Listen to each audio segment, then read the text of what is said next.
Good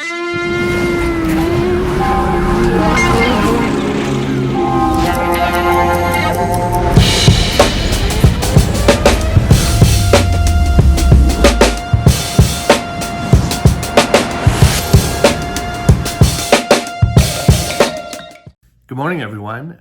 My name is James West, and welcome back to As You Pass By. So today we're going to be taking a look at one particular building in the East Village, the Lower East Side. And the building is 345 East 4th Street. And the reason I'm talking about it today is, first of all, I mistakenly included it in the second episode of the Synagogues of the East Village. It was never a synagogue. It was designated on a map that I was using as a reference point, but the synagogue was next door. And in some of the photos, you can see that there's a vacant lot. Even in 1940, there was a vacant lot there. So it's probably been vacant for around 100 years.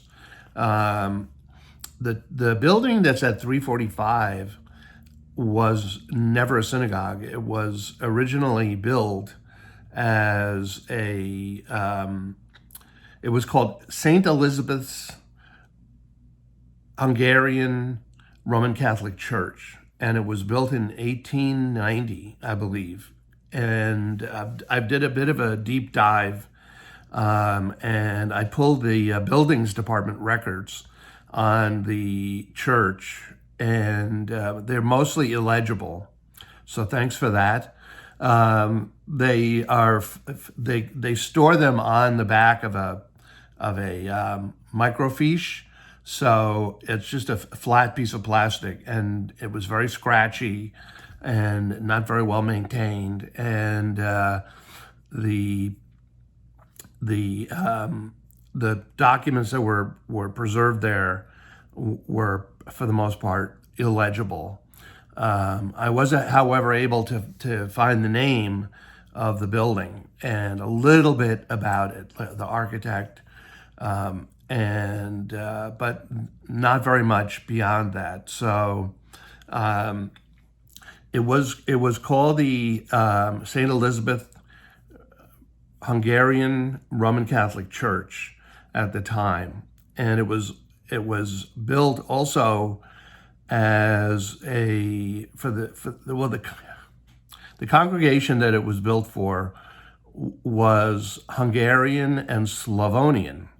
And unfortunately, the newspaper articles at the time referred to the Slavonian congregation as Slovakian interchangeably. And I think it was just an accident. I think they just weren't really being very careful, because Slovakia borders Hungary on the north of the country, and Slavonia, which is really a part of Croatia, borders Hungary on the south. So anyway, and there's a slight difference in language, and really pretty much from the very beginning of the church, there were some pretty serious problems. The priests that they were able to hire from Slavonia, as far as I can tell, did not speak Hungarian very well, and so the congregation was sort of divided. And by 1896, it was sort of in open rebellion. And ultimately, what happened was that the Slavonians left. Some went to St. Bridget's, which is on Avenue B, near Tompkins Square, and elsewhere, other Slavonian communities in New York, probably most likely in or around Yorkville. So at some point, and I can't find the deed, but at some point the church was then transferred to the Russian Orthodox Church, and it became St. Nicholas Russian Orthodox Russian and Greek Orthodox Church in around 1918, which is a year after the revolution in Russia. And it continued as a Russian Orthodox Church for quite a few years, up until about 1960s or 70s.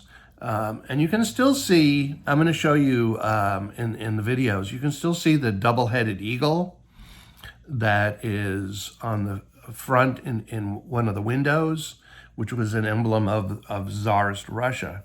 And there are a couple of other ornaments on the building itself that reveal a Russian Orthodox past.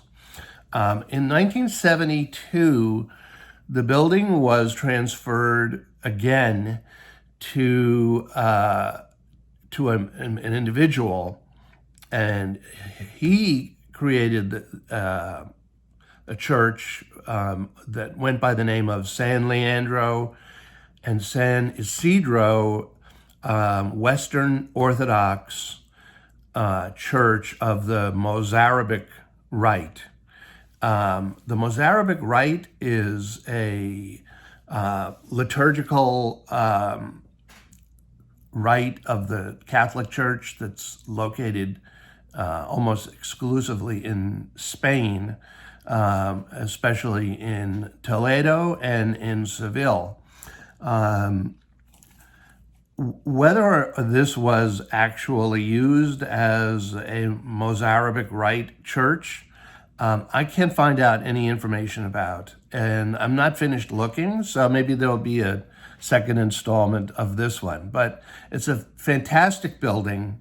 There's a lot to like about it. It hasn't been landmarked yet, so it's still. I mean, someone can come along and tear down the surface or tear down the whole building, and it is up for sale.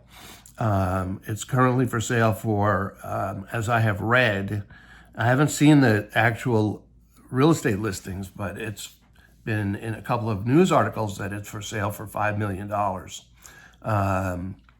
which in my opinion is a little high, since there's no apartments. There's nothing that would generate any kind of rent there. But, and just to put it into context, the building was purchased from the Russian Orthodox Church for $5,000 in 1972. So that gives you a little idea. Anyway, please enjoy the videos, and remember to like and subscribe. You can hit the buttons down below. I'm not going to point at them, and then there'll be a reminder at the end. Thanks again. You can see that there's a huge amount of detail that still survives, especially on the top, some of the ironwork. There's a tiny little vent underneath the roof. The detail work around the windows. It's now a Catholic church. I can't tell you for certain whether it's in operation, but it's a really gorgeous building.